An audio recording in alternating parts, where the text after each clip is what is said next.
오늘 요엘서 2장 말씀을 통해서 말씀을 깨닫는 지혜와 응답받는 기도의 은총이 우리에게 넘치게 될 줄로 믿습니다.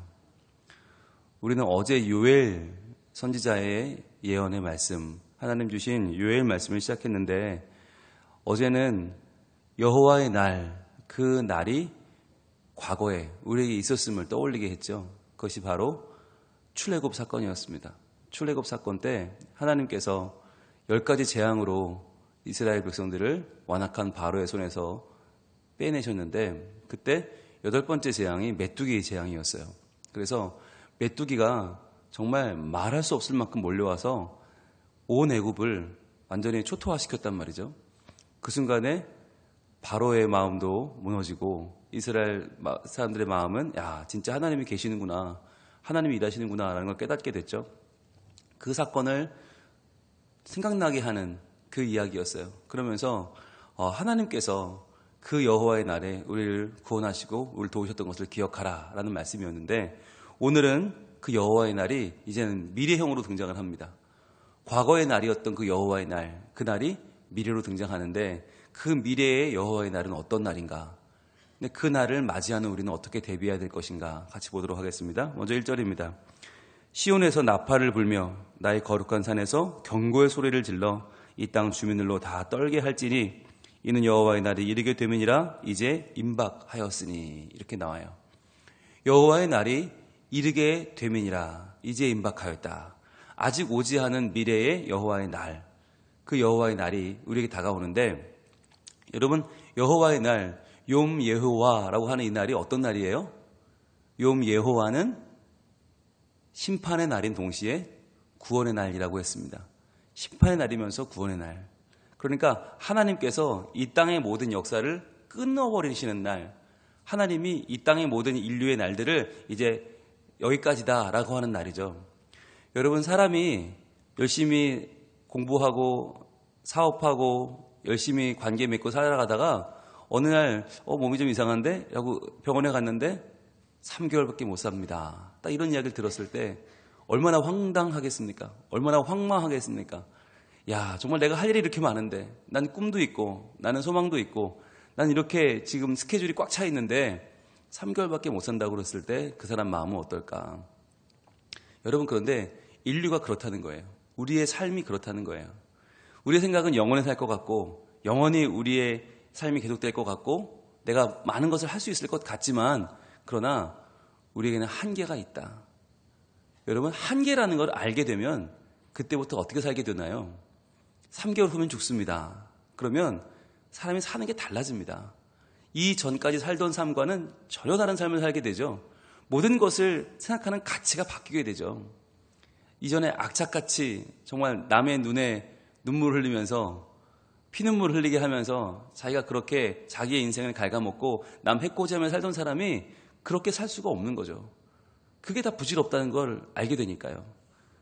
여러분, 하나님이 왜 우리에게 욤 예호와, 여호와의 날을 말씀하시는 이유가 뭔가, 우리가 살아가는 이 삶이 정말 제대로 사는 삶인가를 한번 돌아보라는 거예요. 정말 지금 사는 것이 맞냐? 이렇게 살다가 마지막 날 주님 만나는 것이 우리에게는 두렵지 않겠는가를 돌아봐야 한다라고 하는 것이죠.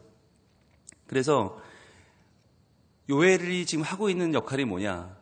요엘은 시온에서 나팔을 불고 있어요. 나팔수들이 하는 일이 뭐냐면 적들이 쳐들어온다, 대비하라 라고 지금 이 실전의 상황을 알리고 있는 거예요. 그리고 거룩한 산에서 경고의 소리를 질러라. 이게 호각을 막 불란 얘기예요. 삐삐삐 호각을 불면서 사람들에게 지금 이게 실제 벌어지고 있는 너무 기가 막힌 상황임을 알리라는 거죠. 그런데 이렇게 호각을 불고 나팔을 불고 이렇게 다 해도 이 땅은 어때요? 반응하지 않아요. 이렇게 살다가는, 우리의 욕심대로 살다가는 하나님의 날에, 여호와의 날에 우린 다 심판당합니다 라고 아무리 외쳐도 세상은 꿈쩍도 하지 않죠. 왜 그럴까요? 영적으로 깨어있지 않기 때문이에요. 우리가 어제 1장에서 깨어 울지어다라는 말씀을 봤잖아요. 깨어서 울어라.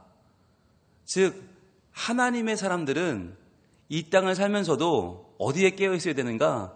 하나님의 날, 여호와의 날이 우리에게 다가올 거라는 것을 알고 깨어있는 사람들이 중요합니다. 그래서 이 세상의 삶을 살아가지만 우리의 바라보는 눈은 여호와의 날에 가 있어야 되는 거예요. 그날에 닥칠 심판과 그날에 닥칠 구원, 하나님이 행하실 그 극명한 사건이 우리 앞에 반드시 펼쳐진다. 그래서 이렇게 많은 선지자들이 이렇게 많은 선지서에서 이렇게 많이 반복적으로 여호와의 날을 말하면서 그날을 준비하라는 거예요. 그날을 대비하라. 대비하지 않으면 그날은 우리에게 순식간에 온다는 거죠. 2절입니다. 곧 어둡고 캄캄한 날이요 짙은 구름이 덮인 날이라. 새벽빛이 산꼭대기에 덮인 것과 같으니 이는 많고 강한 백성이 이르렀습니다. 이와 같은 것이 옛날에도 없었고 이후에도 대대로 없으리로다 그랬어요. 여러분, 어둡고 캄캄한 날, 짙은 구름이 덮인 날, 여러분 이 날이 언제였어요? 이 날이 바로 출애굽 사건 때 9번째 재앙이었습니다. 흑암이었습니다. 똑같은 단어가 쓰였어요. 흑암의 재앙. 여러분, 8번째 메뚜기 재앙, 9번째 흑암 재앙, 그 다음 뭐였어요? 10번째죠. 그 다음 10번째 마지막 재앙이 뭐예요? 장자가 죽는 거예요. 장자가 죽는 건 뭡니까? 소망이 끊어지는 거죠. 우리 모두의 기대와 소망이 끊어지고 모든 생명의 주인이 하나님이심을 알게 되는 그날, 죽음입니다.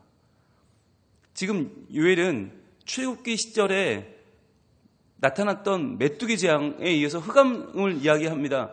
그 다음은 너희 상상에 맡긴다는 거예요. 어서 빨리 회개하고 돌아오지 않으면, 어서 빨리 이것을 깨닫지 못하면 우리들은 출애굽 당시의 애굽처럼 그 마음을 완악하게 하다가 하나님이 어디 있어? 하나님이 무슨 신이야? 라고 고집하다가 결국 자기들이 믿었던 나일강, 자기들이 믿었던 부요함, 자기들이 믿었던 인간적인 풍요로움을 믿었다 결국은 다 날아가 버렸잖아요. 그날이 올 것이다 라고 하는 거죠. 그래서 지금 이 요엘 선지자는 그 날이 흑암으로 찾아올 텐데 그 날이 얼마나 갑자기 오나, 바로 새벽빛이 산 꼭대기에 덮인 것 같다. 이게 갑자기 온다는 거예요. 새벽빛이 밤이었는데 금방 또 새벽빛이 왔네. 예상하지 못하던 순식간에 벌어지는 온천지를 덮는 새벽빛이 산 꼭대기에 덮는 것처럼 그렇게 몰려온다는 거죠. 누가? 많고 강한 백성이 이르를 것이다. 예전에도 없었고 대대에도 없을 강한 백성이 이르른다. 즉 하나님께서 이 땅에 심판을 행하실 것을 보여주고 있죠. 이게 하나님이 행하시는 일이에요.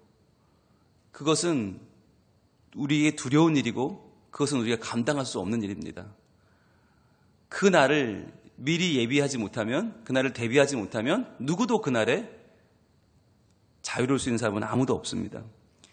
그러면 그날 어떤 일이 벌어지는가? 3절입니다. 불이 그들의 앞을 사르며 불꽃이 그들의 뒤를 태우니 그들의 예전의 땅은 에덴 동산 같았으나 그들의 나중의 땅은 황폐한 들 같으니 그것을 피한 자가 없도다 라고 말해요. 불이 바로 구약 성경에서 하나님의 심판을 상징합니다. 불, 여호와의 불이죠. 그 여호와의 불이 그 앞을 사르며 불꽃이 그들의 뒤를 태울 것이다. 그래서 예전에 그 땅은 에덴 동산 같았으나, 여러분 에덴 동산은 완전한 땅 아닙니까? 그런데 에덴 동산 같았으나 나중은 황폐한 들과 같다. 그것을 피한 자가 없다. 여러분 에덴 동산일 수 있는 이유는 뭐예요? 하나님이 거기 계시기 때문입니다. 하나님과의 관계가 아름답게 유지되기 때문에 에덴 동산인 거예요. 에덴 동산에는 선악을 알게 하는 나무가 있기 때문이 아니고, 생명나무가 있기 때문이 아니고, 네 개의 강이 흐르기 때문이 아니고, 에덴 동산이 에덴 동산일 수 있는 이유는 하나님이 거기 계시기 때문인데, 황폐한 들은요, 하나님이 없는 공간이죠. 하나님과의 관계가 끊어진 공간, 이것이 기독교 개념에서 지옥이다라고 반복해서 말씀을 드렸습니다. 기독교의 지옥은 불이 타는 곳이 아니고, 물이 끓는 곳이 아니고, 계속해서 몸에 뭔가 타격이 가해지는 곳이 아니고 하나님과의 단절, 예배할 수 없는 곳, 하나님이 예배를 받지 않으시는 그곳이 바로 지옥이다. 여러분, 그래서 바꿔 말하면 기독교 개념의 천국은 뭐냐? 바로 교회입니다. 교회가 천국이에요. 왜냐하면 교회에 와서 우리는 하나님과의 영적인 교류를 합니다. 교회에 와서 우리는 예배를 드립니다. 여러분, 성경에서 지옥이라고 하는 이미지는 뭐냐? 예배가 끊어진 곳이 지옥이에요. 더 이상 하나님 앞에 번제와 소제와 전제를 드릴 수 없는 곳이 지옥이에요. 그렇게 보자면 여러분, 교회 나와서 예배하는 것은 천국의 삶을 사는 것입니다. 하나님께 내 마음의 소원도 아뢰고, 하나님께 내 죄도 회개하고, 하나님께 내 마음의 여러 가지 상황들을 아뢰어드리고 주의 말씀을 받고 그 말씀대로 살기로 다짐하면서 하나님께 힘을 얻기를 소망하는 것이 천국이라는 거예요. 여러분, 천국은 선택할 수 있습니다. 지옥도 선택할 수 있습니다. 여러분, 이게 중요한 거예요. 우리는 죽고 나서 가는 천국 내가 어떻게 선택을 하나, 내가 어떻게 아나, 죽고 나면 가는 지옥을 내가 어떻게 아나, 여러분 알 수 있어요. 이 땅의 삶을 보면 돼요. 이 땅의 삶에 우리가 하나님을 바르게 알고 믿고 찾고 하나님의 나라를 두드리며 예배하는 자는 이미 천국을 사는 거예요. 이미 하나님과의 바른 관계를 맺고 사는 거예요. 그럼 그러한 사람은 죽어도 천국이에요. 그런데 이 땅에서 하나님을 믿지 않고 거부하고 거역하고 하나님이 어딨어? 내 마음대로 사는 거지 라고 교만하여 내 뜻대로 고집하면 그러한 사람은 이미 지옥을 사는 것이고 이미 하나님과의 관계가 멀어진 것이고 그러한 사람은 죽고 나서 똑같은 거예요. 우리는 나중에 죽음 뒤에 찾아올 천국과 지옥을 알 수 없다고 말하지만 실은 미리 우리는 우리의 영혼을 정할 수 있다. 지금 나는 영혼을 선택하는 거예요. 지금 우리가 예수를 믿기로 작정하고 하나님 앞에 나와 예배하는 것은 지금 내가 천국을 맛보는 것이다. 지금 내가 천국을 살아가는 것입니다. 자, 그러면 이 마지막 때 여호와의 날을 정말 아는 사람은 어떻게 살아야 됩니까? 모르는 사람들은 자기 욕심에 취해 삽니다. 모르면 자기 쾌락을 쫓아 삽니다. 모르면 자기 마음대로 삽니다. 그런데 알면요. 여호와의 날을 알면 어떻게 살아야 됩니까? 12절입니다. 12절 여호와의 말씀에 너희는 이제라도 금식하고 울며 애통하고 마음을 다하여 내게로 돌아오라 하셨나니. 자, 여호와의 말씀에 이제라도 금식하고 울며 애통해라, 마음을 다해서 내게로 돌아와라 하신단 말이죠. 그럼 여기서 중요한 단어는 무엇일까요? 노란색을 드시고 한번 표시해 봅시다. 이제라도입니다. 이제라도예요. 하나님은 우리에게 기회를 주십니다. 늦었다고 생각할 때가 기회입니다. 이제라도. 우리 마음은 그래요. 야, 이젠 끝났다. 이제 나는 하나님 품에 못 돌아간다. 나는 이제 나는 다 글렀다. 이렇게 살아서 어떻게 하나님을 기쁘시게 하겠는가? 난 끝이다. 근데 하나님은 아니라는 거예요. 이제라도. 하나님의 은혜가 여기 있어요. 이제라도예요. 이 모양 이 꼴이 되었지만, 이렇게까지 내가 하나님을 멀어지고 이렇게까지 내가 범죄했지만 이제라도 하나님은 그 마음을 우리에게 열어놓고 계시는 거예요. 이제라도 금식하고 울며 애통해라. 지금이라도 돌아와라 라고 말씀하시는 거죠. 여러분, 세상에 너무 늦은 후회는 없습니다. 하나님께는 없어요. 인간에게는 있죠. 인간에게 후회는 다 늦은 거죠. 그런데 하나님 앞에서는 늦은 후회란 없습니다. 오죽하면 예수님 옆에 달렸던 그 죄수를 생각해 보시라니까요. 우리가 볼 때 얼마나 늦은 회개입니까? 아니, 회개를 하려면 벌써 했어야지. 죄 지을 거 다 짓고 이제는 십자가의 사형수로 달려 죽는데 곧 죽을 텐데 거기서 회개하는 게 무슨 소용이 있어요?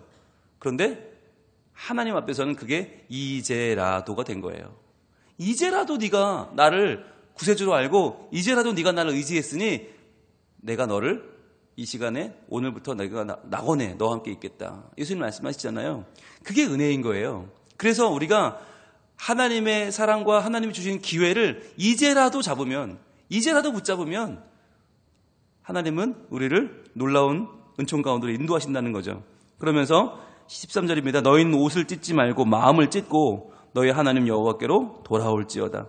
그는 은혜로우시며 자비로우시며 노하기를 더디하시며 인애가 크시사 뜻을 돌이켜 재앙을 내리지 아니하시나니. 그랬어요. 여러분, 옷을 찢는 거 요즘은 어렵잖아요. 옷이 잘 나와서 옷이 되게 천도 좋고 이게 안 찢어져요, 잘. 그런데 이스라엘 시대, 이 요엘 선지자 시대의 옷은요 굉장히 허름했어요. 그냥 자연 삼배 같은 옷이기 때문에 찢으면 쫙쫙 찢어졌어요. 그러니까 옷을 찢는다고 하는 것이 이게 너무 쉬운 일이었어요. 옷을 찢는다는 것은 형식적인 회개죠.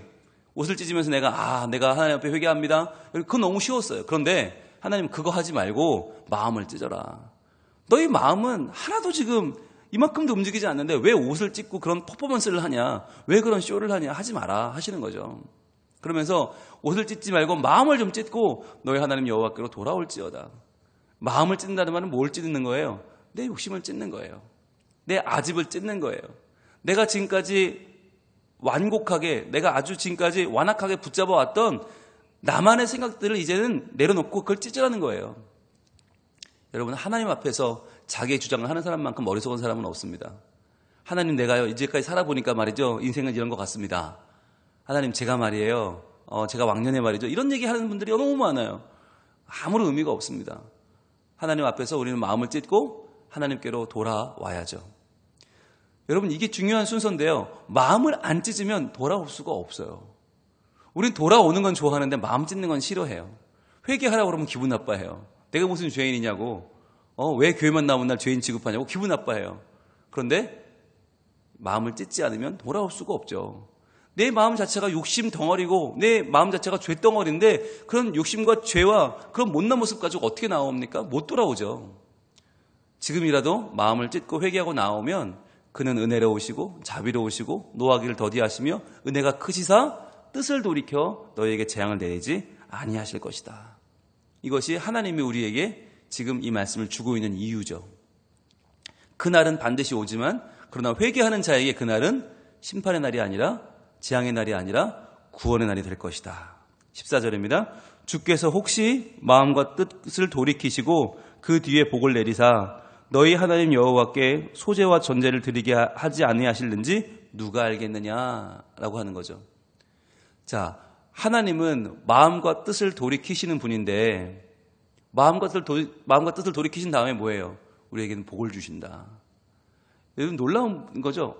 이게 조금 전까지만 해도 하나님의 재앙을 두려워하는 우리의 입장이 완전히 바뀌어서 이제는 복을 기대하는 입장이 되는 거예요. 우리가 회개하고 하나님께 마음을 찢고 돌아오면 하나님은 복을 주셔서 뭐라고 하세요? 복 중에 복인 너희 하나님 여호와께 소제와 전제를 드리게 하지 아니하실는지 누가 알겠느냐. 이게 바로 예배의 회복이죠. 하나님과의 천국의 회복. 여러분, 지금 예배 드리는 게 마지막 날에는 너무너무 소중한 일이 돼서 이 예배하는 것이 마지막 날에는 하나님이 우리를 사랑하신다는 증거가 되고 재앙을 이제는 멈추시고 하나님의 복을 주신다는 증거가 바로 예배라는 거예요. 그러니까 지금 우리가 예배 드리는 게 얼마나 귀중한 것입니까? 대한민국은 예배를 마음대로 드릴 수 있는 나라입니다. 여러분, 그것만으로도 우리는 우리나라에 태어난 걸 감사해야 돼요. 지금 전 세계에 얼마나 많은 나라들이 예배할 수 없어서 예배를 사모하면서 지하에서 입을 틀어막고 예배하는지 몰라요. 그렇게라도 예배해야 사는데 그게 우리 인간인데 우리는 이렇게 마음껏 예배하는데 예배의 귀중함을 모른단 말이죠. 그래서 우리는 예배의 가치를 잘 느끼지 못해요. 그러나 이 예배가 마지막 때 심판의 날에 우리에게 주실 하나님의 구원의 증거가 바로 예배라는 거예요. 그 예배가 그냥 주어지는 것도 아니고 여호와께 소제와 전제를 드리게 하지 아니하실는지 누가 알겠느냐. 혹시라도 그런 일이 벌어지면 얼마나 감사하겠냐는 거죠. 예배가 그만큼 소중하다는 거예요. 그래서 우리가 12절에 이제라도를 노란색 쳤는데 14절에 한번 쳐봅니다. 혹시 마지막에 누가 알겠느냐 쳐보세요. 이제라도 늦었지만 이제라도 우리가 회개하고 돌아오면 하나님이 혹시 마음을 돌이키셔서 예배를 드릴 수 있도록 하실지 누가 알겠느냐. 이제라도 혹시 누가 알겠느냐. 이게 우리에게 주시는 하나님의 은혜의 기대감입니다. 우린 늦었다고 생각하지만 아니요, 이제라도. 그리고 하나님은 혹시 누가 알겠느냐. 하나님의 마음을 우리는 단정짓죠. 하나님은 우리를 용서하지 않으실 거야. 하나님은 우리를 버리실 거야. 하나님은 이제 떠나셨어가 아니라 혹시 누가 알겠느냐. 예배를 받으시고 다시 한번 우리와 관계를 맺으시고 다시 한번 우리 하나님이 되실는지 누가 알겠느냐. 여러분, 이게 우리에게 주어진 소망이에요. 혹시 누가 알겠느냐. 우리는 하나님의 마음을 다 알 수 없습니다. 우리는 하나님의 마음을 판단할 수 없습니다. 왜냐하면 하나님은 우리가 판단하기에 너무 크신 분이기 때문에, 우리가 단정짓기에 너무 광대하신 분이기 때문에 우리는 하나님을 다 알 수 없고 우리는 그 하나님을 다 예측할 수 없습니다. 그게 얼마나 감사한지 몰라요. 만약에 하나님이 우리 마음과 비슷하다면 충분히 우리가 알 수 있죠. 예측할 수 있죠. 단정 지을 수 있죠. 그러나 하나님은 그럴 만한 분이 아니시다. 하나님은 너무너무 크시고 하나님은 광대하시고 위대하시고 아름다우셔서 우리가 그분을 예측할 수가 없다는 거예요. 여러분, 중요한 것은 뭐예요? 마지막 때가 분명히 있다는 것이고 그 마지막 때를 우리가 지금 살고 있다는 거예요. 분명히 마지막 때는 온다. 여러분, 그걸 우리가 어떻게 알 수 있어요? 우리 인생에는 마지막 날이 있다는 걸 우리는 알고 있잖아요. 죽음이라고 하는 것을 피할 수 없다는 걸 알고 있어요. 다만 언제 죽을지 모르기 때문에 우리는 영원히 살 것처럼 자신감 넘치게 살죠.